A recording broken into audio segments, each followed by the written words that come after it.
যতটুকু মদ্যপান না করছে, আজকে মুসলমানের অধিকাংশ যুবক মদের কাউন্টারে যে লাইন দিচ্ছে।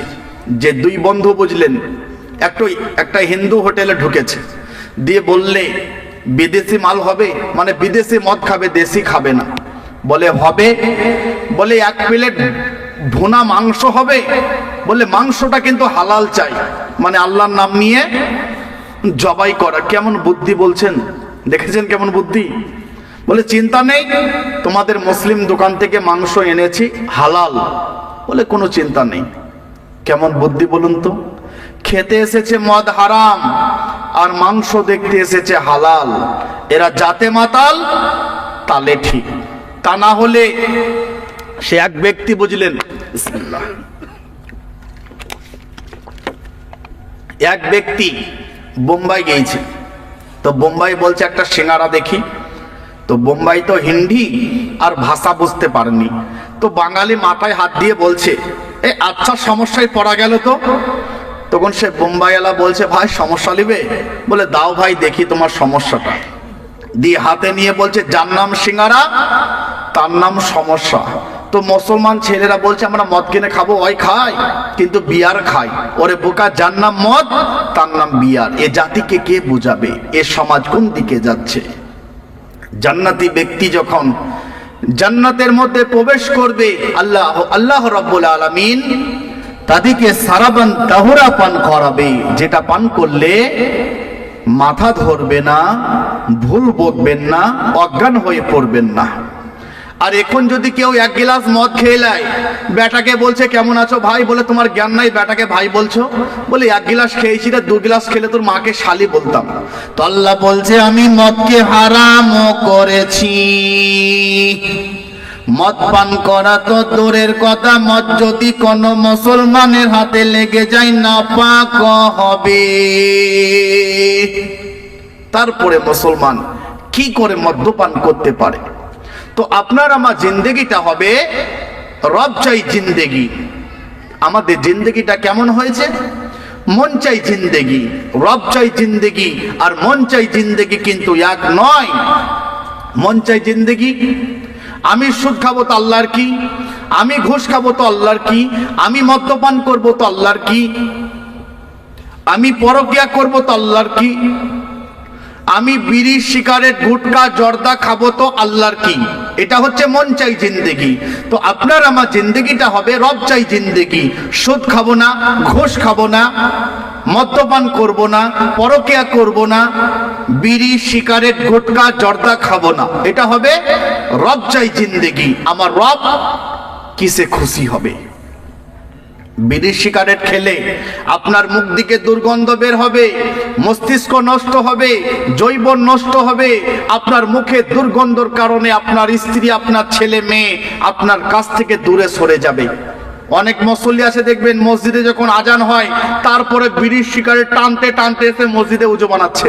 তার মুখে দুর্গন্ধর কারণে একটা মুসল্লি আপনার পাশে দাঁড়াতে পারে না। এগুলো ছেড়ে দেন, এগুলোতে কোনো উপকার নেই।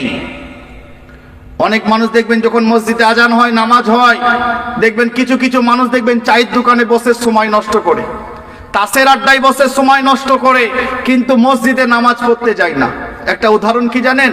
একটা লোকের একটা ছাগলের বাচ্চা ধরুন আপনাদের মসজিদের ভিতরে ঢুকে গেছে, তো যার ছাগলের বাচ্চা ঢুকেছে তাকে বলছে ভাই তোমার ছাগলের বাচ্চাটা বেঁধে রাখবে। বলে কেন ভাই, কি হয়েছে? বলে তোমার ছাগলের বাচ্চাটা না প্রায় মসজিদের ভিতরে ঢুকে যায়।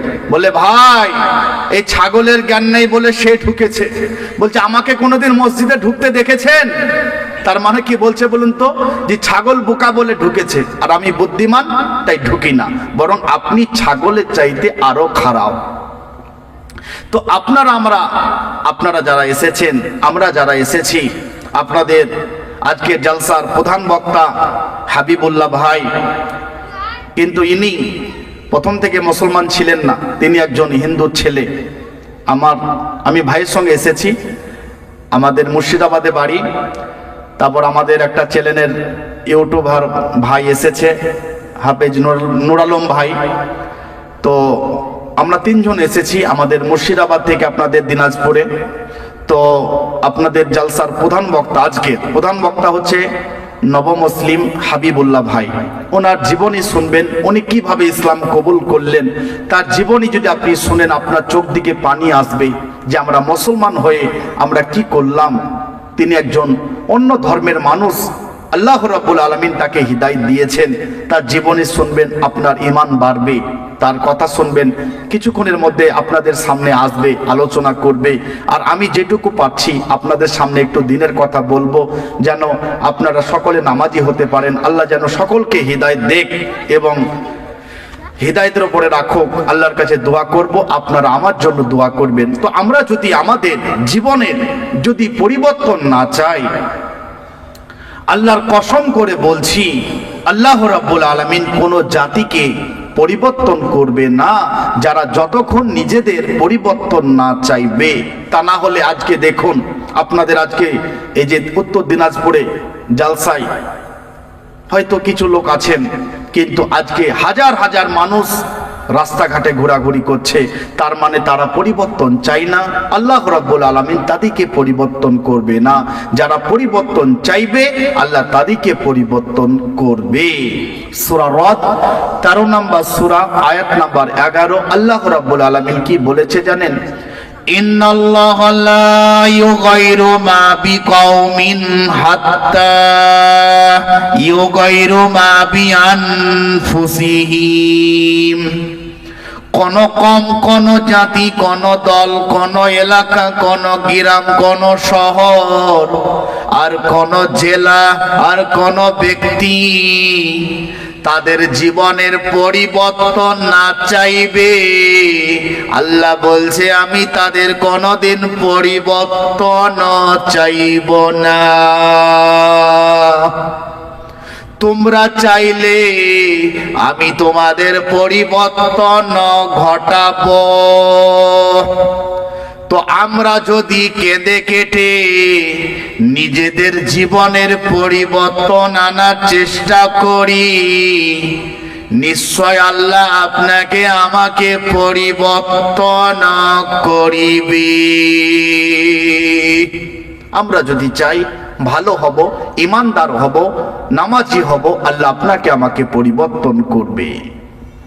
তো আল্লাহ তওবাকারীকে কত ভালোবাসে আপনাদের সামনে একটু বলি, বুঝতে পারবেন।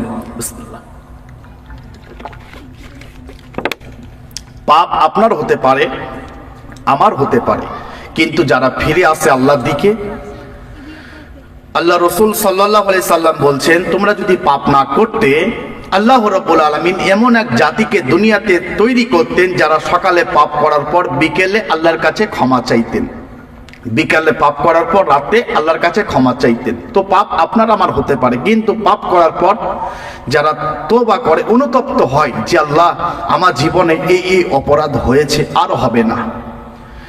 জাহিলাতের যুগের কথা বলি, হযরতে আবু দারদা রাদিয়াল্লাহু আনহু ক্বাবলা সাহাবা, তখন কিন্তু সাহাবা নয়, মানে এটা সাহাবাদের যুগের পাপ নয়, এটা জাহিলাতের যুগ।